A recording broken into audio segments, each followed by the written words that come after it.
In our lives, God offers many invitations to us to be part of the kingdom and be fed at his table. It starts with our baptism, doesn't it? So what could that wedding garment be?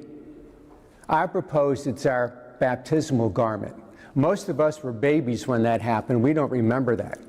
But we're given this white garment, and our parents and godparents were said, help this child to keep this white as possible.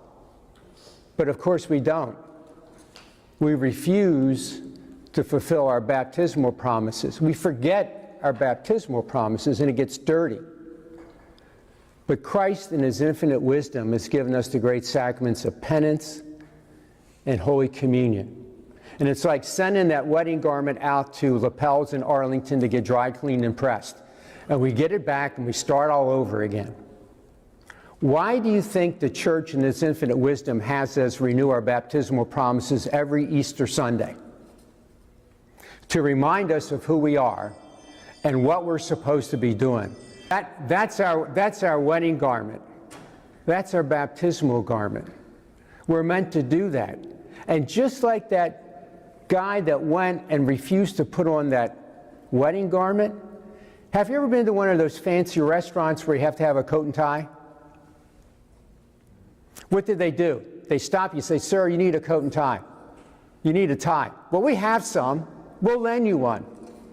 And then you can go in. That's probably what happened here. And he refuses it. Don't we refuse it every time we sin? Don't we take our wedding garment off every time we sin? Don't we take our baptismal garment off and get it dirty every time we sin? But the Lord allows us to come back, doesn't he?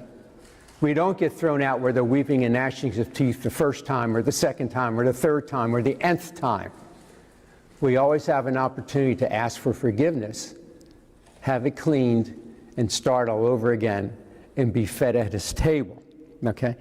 When we die, we're reminded of that, although, we're dead. What's on our casket?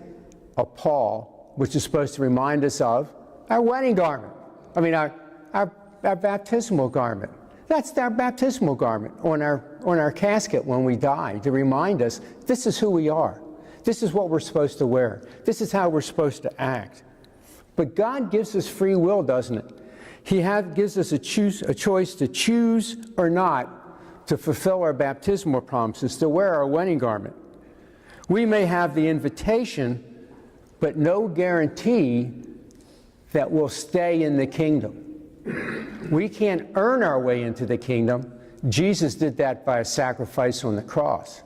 He put us in the right relationship with God. We have our baptismal garment. We need to live out our baptismal promises. Do we? There are expectations God has that we need to meet. The Ten Commandments, the Beatitudes, his commandment of love, if we want to stay at this wedding party. Many are invited, but few are chosen. And that's a sober reminder, particularly to all those televangelists who say, God is so loving there can't possibly be a hell. Tell them to go back and read Matthew's Gospel sometime.